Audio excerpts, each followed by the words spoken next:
D&I for me is really, really crucial.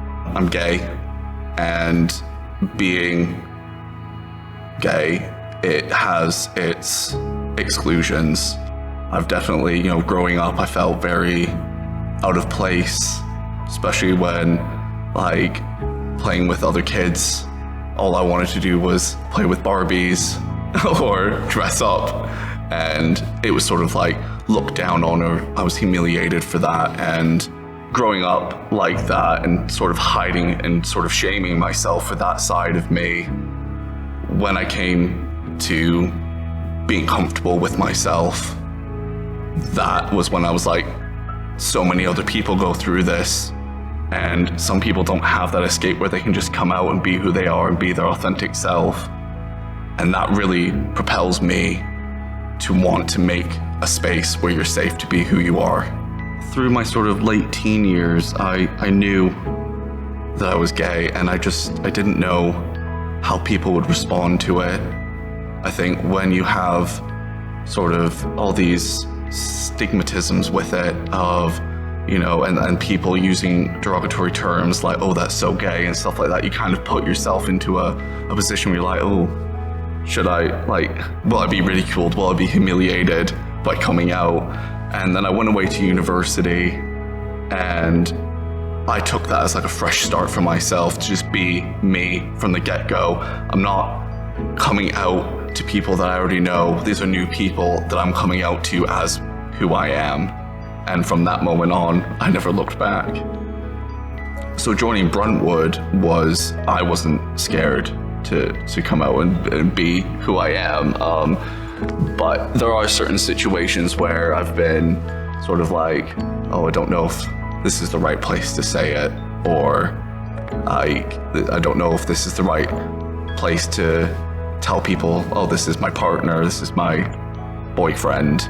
I feel like we shouldn't be at a stage where you have to announce that you're gay, or that you have a boyfriend or a girlfriend or a gender fluid non-binary partner. It should just be a part of natural conversation like it is for a heterosexual couple. I'm going out with my girlfriend tonight.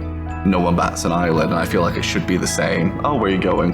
Not, oh, you have a boyfriend. Oh, you're gay. I think removing those moments really help you feel like you're equal, and no one's looking at you in a different way.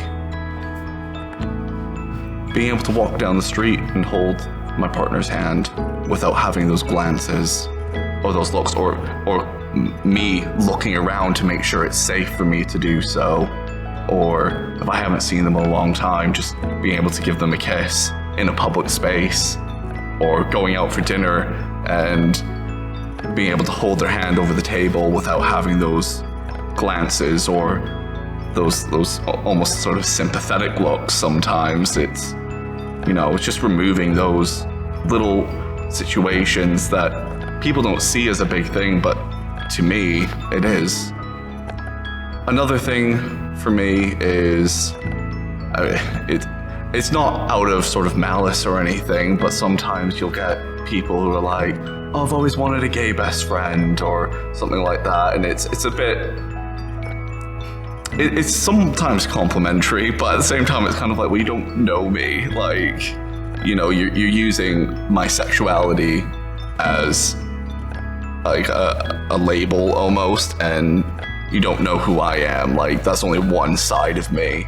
Just from reading up about Bruntwood prior to sort of my interview stages and stuff like that, they talk about the D&I strategy on the website, and they talked about this space of inclusivity, and they talked about sort of being great to work with and being innovative and out there. And I thought that's the support that you need, and not just from a work aspect, for a personal aspect as well, to have that and hold those as your values are allowed me and made me, I put it into the context of me and how that made me feel going into somewhere, and it made me feel comfortable.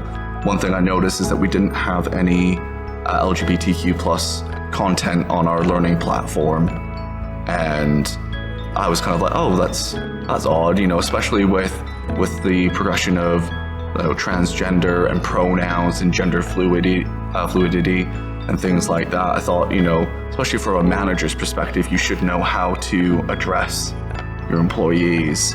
So I worked with the L&D team to sort of get something together that we could put on as sort of a learning platform for the community.